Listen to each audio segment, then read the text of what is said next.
1971 সাল থেকে 19 নাই এখন ঢাকা শহর দৌড়ানি শুরু করছে আবার দরজায় দরজায়। আরে আল্লাহ পবিত্র রমজান লিখাল্লাহ সূরা ফাতিহা ফাগফির লানা যুনুবানা ওয়া কিনা আযাবান নিচে ধরো আমার মোবাইল বরাবর। আমরা আপনাদের পাশে এসে দাঁড়াচ্ছি যাতে করে পরিবর্তন ঘটিয়ে যৌক্তিক মনোনয়ন আনতে পারে। এই যে মনোনয়নটা যেদিন ঘোষণা হলো আপনারা দেখেছেন আমাদের মহাসচিব মহোদয় সেদিন 237টা মনোনয়ন ঘোষণা দেন। তারপরের দিনে কিন্তু একটি মনোনয়নকে প্রত্যাখ্যান করা হয়, তাই না? স্মরণ আছেন আপনাদের? এবং মহাসচিব মহোদয় যখন ঘোষণা দেন উনি কিন্তু বলেছেন, কি বলেছেন? সম্ভাব্য প্রার্থী বলেছেন না? সম্ভাব্য প্রার্থী কি চূড়ান্ত প্রার্থী হয়? সম্ভাব্য প্রার্থী ওনাকে পরীক্ষামূলক দিয়েছেন। উনি বলেছেন আমার দুটি সন্তানকে আপনারা দেশ থেকে বের করেছেন, কিন্তু এদেশে কোটি কোটি সন্তানেরা তারা তো আমারই সন্তান, আমি তাদেরকে রেখে দেশ ছেড়ে যাব না। কিন্তু ফ্যাসিস্ট খুনি হাসিনা কিন্তু দেশ ছেড়ে কিন্তু চলে গিয়েছিল। স্মরণ আছে আপনাদের জন্য? দেশমাতা বেগম খালেদা জিয়াকে অন্যায় অত্যাচার জুলুম নির্যাতন করে তাকে কোনোদিন এদেশ থেকে বিতাড়িত করতে পারবে সংগ্রামী বন্ধুগণ। আর আমাদের নেতা আজকে দেখেন তারেক রহমান, উনি সেই প্রবাসের থেকে দিন রাত না ঘুমিয়ে এদেশের মানুষকে ঐক্যবদ্ধ করে কিন্তু এই যে গত বছর যে বিপ্লব হয়েছিল, গণঅভ্যুত্থান হয়েছিল, সেই গণঅভ্যুত্থানের মহানায়ক কে? সেই গণঅভ্যুত্থানের মহানায়ক কে?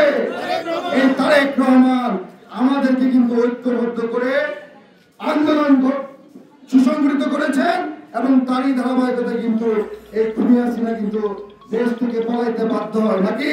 মনে আছে না আপনাদের? তাহলে এই দেশটিতে বেগম খালেদা জিয়া যে আমাদের মহান নেত্রী, আমাদের মাতা, তাকে সারা বিশ্ব সম্মান করে ভালোবাসেন, সেই নেত্রী যখন এই 23 তারিখে এবার কেয়ার হসপিটালে ভর্তি হয়, তাই না? সেদিন আমাদের বুকে রক্তক্ষরণ, আমরা যাই নামাজে বসে আল্লাহ রাব্বুল আলামিনের কাছে দোয়া করেছি আমাদের নেত্রী যেন সুস্থ হয়ে ফিরে আসেন। আর রায়পুরাতে একটা শ্রেণী আপনারা দেখেছেন সেদিন ব্যান্ড পার্টি বাজিয়েছে, মনে আছে আপনাদের? সেই র্যালি ব্যান্ড পার্টি বাজিয়ে র্যালি করে, সত্য না এটা? আপনারা যেখানে আমার নেত্রী মৃত্যু সজ্জায়, আজকে দুঃখজনক হলে সত্য, আমার রায়পুরাতে বাজে ব্যান্ড পার্টি, আমাদের বুকে রক্তক্ষরণ হয়।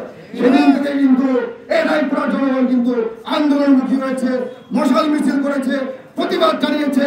এই মনোনয়নকে প্রত্যাখ্যান করে যৌক্তিক মনোনয়ন দেওয়ার জন্য সংগ্রামী বন্ধুগণ, আপনারা চান না? আপনারা চান না? পরিবর্তন চান না? আচ্ছা, এই যে নমিনেশনটা দিল গত মাসের 3 তারিখে, আজকে কয় তারিখ? 7 তারিখ। 30, 33, 34 দিন হয়ে গেছে।